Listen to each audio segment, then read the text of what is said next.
ছোট্ট এক গ্রামের ভিতর শিয়াল আর তার বউ আর তার একটি ছোট ছানাকে নিয়ে খুব সুখেই এক কুটিরে বাস করত।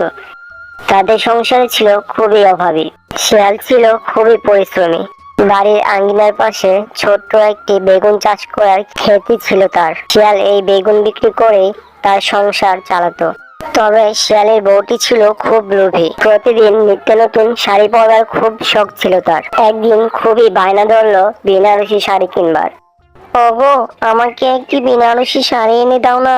কতদিন ধরে বেনারসি শাড়ি পরি না, এবার আমাকে একটি বেনারসি শাড়ি এনে দাও না। বউ, এমনিতেই আমাদের সংসারে খুবই অভাব, আর বেনারসি শাড়ি তো অনেকই দাম।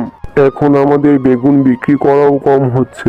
আমি অত কিছু শুনতে চাই না, আমার বেনারসি শাড়ি চাই। ঠিক আছে বউ, আমি তোমাকে শাড়ি এনে দিব, তবে কিছুদিন পর।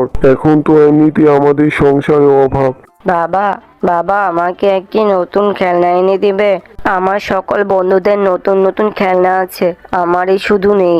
আমাকে এবারে একটি নতুন খেলনা কিনে দিও। আচ্ছা বাবা, আমি তোমাকে কালকে নতুন খেলনা এনে দেব। এখন তাহলে আমি বাজারের দিকে যাই।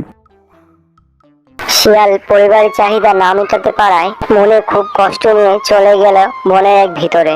এরপর এক গাছের তলায় বসে শিয়াল খুবই কান্না করতে লাগলো। কেন যে এত গরিব হয়ে জন্মেছিলাম, হে ঈশ্বর, কেন যে আমাকে এত গরিব করে পাঠালে।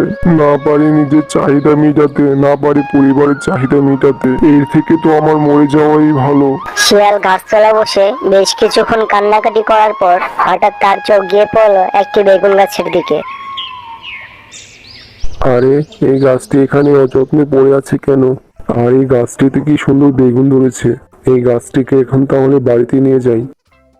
এরপর শিয়াল গাছটিকে নিয়ে তার বাড়ির দিকে চলতে লাগলো। এদিকে শিয়ালের বউ আর তার ছোট্ট ছানা শিয়ালের জন্য খুবই চিন্তা ছিল। তোর বাবা যে এখনো এলো না, সেই কখন বের হয়েছে, না জানি কোথায় আছে বেচারা। মা দেখো, ওই তো বাবা এসে পড়েছে। আরে, কোথায় ছিলে তুমি? সেই কখন থেকে বের হয়েছো? আরে তেমন কিছু না, ফিরতে একটু দেরি হয়ে গিয়েছিল। ওগো, তোমার হাতে গাছটিতে খুব সুন্দর বেগুন ধরেছে দেখা যায়, তবে এই গাছটি অযত্ন এভাবে শুকিয়ে আছে কেন? আর বলো না, আসার সময় ওই জঙ্গলের ভিতর গাছটি চোখে পড়লো, তাই নিয়ে আসলাম। চলো তো দেখি, এবার গাছটি আমরা ওখানে সুন্দরভাবে লাগিয়ে দিই। এরপর শিয়াল গাছটিকে নিয়ে তার জমিতে রোপণ করলো। শিয়াল গাছটিকে খুব যত্ন করার পর যখনই গাছটিতে জল ঢাললো, ঠিক তখনই গাছটি তরতাজা হয়ে উঠলো। আরে, এই কি আজব, গাছটি যে হঠাৎ জীবিত হয়ে উঠলো। শিয়াল মামা, তুমি যে খুব ভালো, তোমার কারণে আজকে আমার প্রাণটা বাঁচলো। আরে, এই কি আজব, গাছটি যে কথা বলছে। ওগো, আমিও তো শুনলাম গাছটি যে কথা বললো।